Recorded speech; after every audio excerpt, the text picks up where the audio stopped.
We dismiss history at our peril. Liberty Nation Radio with Mark Angelides. Hello and welcome to Liberty Nation Radio, heard coast to coast on the Radio America Network. I'm your host, Mark Angelides. On today's special show, we're talking the forgotten voters of the Midwest and why they hold the keys to the White House. We'll also be busting the myths on electric vehicles. What happens when the money runs out? People talk about polling in the Northeast, they talk about it in the West, and sometimes they talk about it in the South. But so rarely do we hear about what's happening in the Midwest. We're very fortunate to have with us author of the longest running and most popular column on the pages of libertynation.com, From the Back 40, Miss Sarah Cowgill. Thanks for being here, Sarah. Thanks for having me. It's a pleasure. So, Sarah, I love polls, as you know, and I dig into them all the time. And what I see is that everybody focuses on the East Coast, the West Coast and the Northeast, and nobody really pays attention to the Midwest. But for so many reasons, it's the most important of the areas in the country. Now, why is that? Well, number one, you have all the swing states are all Midwestern, well, except for Pennsylvania, but, sort of, kind of. Pennsylvania's that's the big argument, isn't it? Is it Midwest? Yeah, it's about as close to Midwest as you can can necessarily. I don't think the Midwest is going to claim them, and I don't think Pennsylvania wants to be claimed by the Midwest. But, you have Ohio and Michigan and Wisconsin, and I mean, I live in a fairly predominant red state with blue speckled, large cities. But the Midwest itself, you got Arizona on the western end of us, and they are going to swing this election, and it's more important to talk to them if you want the real news. If you want to pad your, poll for either side of the aisle, then go to those places. If you really want to hear what the whole world's going to say come November 5th, you probably ought to pay attention to Middle America. I mean, that's really the thing, isn't it? We hear so many of the loudest and most, what's the right word here? I don't want to be insulting.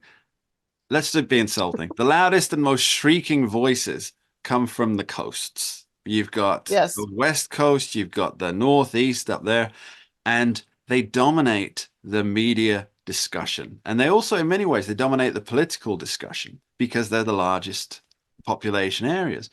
And yet, we know which way they're voting because they have done since, well, at least since what are we talking about, 30 years, they've been locked in as what they are. And so the battlegrounds, the Midwest areas, these are the ones where you've still got actual political independence, independence of a sizable enough majority that they're going to make a difference in who occupies the White House.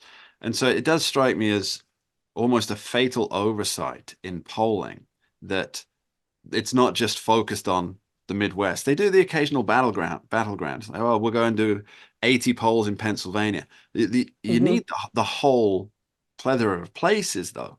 You're there, you write about this area. I mean, it's a great column, by the way. Listeners, go and check it out. Page libertynation.com. Longest running, most popular one. You really get insight into what's happening. What are they feeling, do you think, these independents in the Midwest? Well, I can tell you 6 months ago, everybody was tired of politics as usual, tired of the rhetoric, tired of the misinformation that is just constantly not fact-checked on some people and overly fact-checked on others. Everybody was just getting burned out. And I find these out because I travel the Midwest quite frequently, back and forth, at least, New Mexico, all of these great areas, Oklahoma. And I talk to people everywhere I go, and they were burned out. And all of a sudden, it kind of came after the assassination attempt on Trump, but all of a sudden there was this voice, and it started to pick up rhythm in the Midwest. And it's an unusual voice, and it's two Democrats, and it's RFK Jr. and Tulsi Gabbard. And that all of a sudden people went, okay, maybe, just maybe, we need more of a centralized centrist platform. Maybe that's what we want. And both Republicans and Democrats and independents are talking about that. And that has created a vibe and an energy of positivity that nobody's seen in a while. Yeah, with the RFK thing, the polling was early polling was showing that he was between 10 and 15%. We were almost talking Ross Perot territory. But then everybody tried to sue him and to keep him out of the states and to keep him off the ballot. And then, of course, he joined the Trump train, as it were. And it's kind of fascinating, isn't it? Because just a Kennedy name, I mean, that carries weight.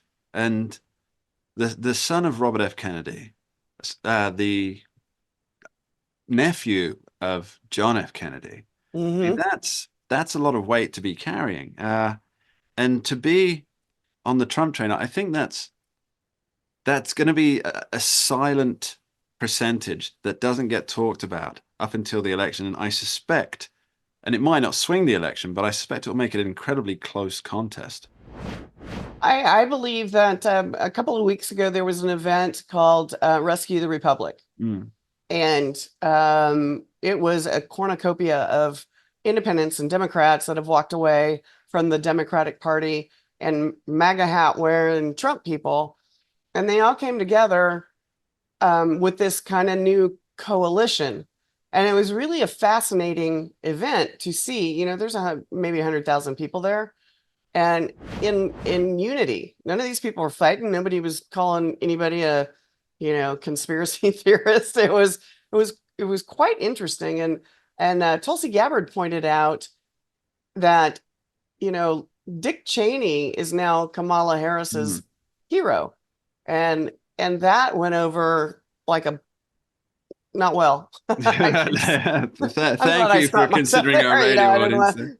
Not well. And when you see that, and you see these people not being Trump acolytes, but being for the government and we the people that seems to be missing in this country, that was something kind of important. And I think that movement is becoming less and less silent and censored. I don't think they can keep a lid on it. And those people were from all over. Alaska was there, California was there. Yeah, there were people all over it. But the majority of people that are embracing this centrist type of political ideology, they're here in the Midwest. And that's going to be an important factor, whether anybody wants to talk about it or not. Yeah, I think what's happening is that the actual center. So for many years, sure you're aware, we've had certain parties saying, "Oh, we are the center," and that's never actually been the center. It's always been either the radical left saying, "Oh, this is where the new center is," or it's I don't want to say far right, but let's say more stringent right of American politics. There's a radical right out there. Yeah. We can all agree there's a radical right. And they've been pushing. They're a very small percentage of that right, though. Yeah, that's true. On the left, the radical left is a lot more cumbersome, I guess, a lot more weighty than the radical right. Yeah. But each side's been pulling, saying that no, the center's closer over here, and they've been pulling it away from where the actual real center used to be. And by that, I guess I'm talking Bill Clinton, that kind of center. Yes. Yes. And so it's being pulled away from that. And so I don't think that, well, no, I do think that there is going to be no matter what happens, if Kamala Harris wins the 2020 election, I suspect she'll govern on a fairly radical left platform to appease the people who got her there. And then there'll be a pushback against her, and that will pull it back to the center in the future, maybe in 4 years or 8 years. And if Donald Trump wins, I suspect if he goes ahead with many or most of the things that he's been putting out, I think there'll be a pullback as well, where people say, maybe that's a little too far to operate. And it will come back to the center. I mean, I hope that it comes back to the center, because the center is where things happen. Trump seems to be forging a coalition of people who aren't yes men. Yes. And that is I said yes. Who aren't yes men? Yes. Well, you can be my yes man today, but no, that seems to be something that people in the Midwest like? I mean, they're common sense folks here. They know better than to say I get $25,000 free without strings attached. They know this. And so to see a candidate that they were maybe debating like Trump, and there's plenty of Democrats around here kind of going, well, I don't know that much about, Kamala. I don't understand her policies. So, with that going on, and you get these people that come in and kind of clear that thought of how to do it. Kennedy's a how to do it guy. Nikki Haley is a how to do it girl. Tulsi Gabbard is a how to do it girl. So you've got people that are they're not yes man, but they're being embraced in this, new MAGA movement. So I'm thinking there's going to be a little change in the scenery. Well, we'll see what happens with that, and we'll be back with Sarah Cowgill after this short break. Don't go anywhere. We dismiss history at our peril. Liberty Nation Radio with Mark Angelides.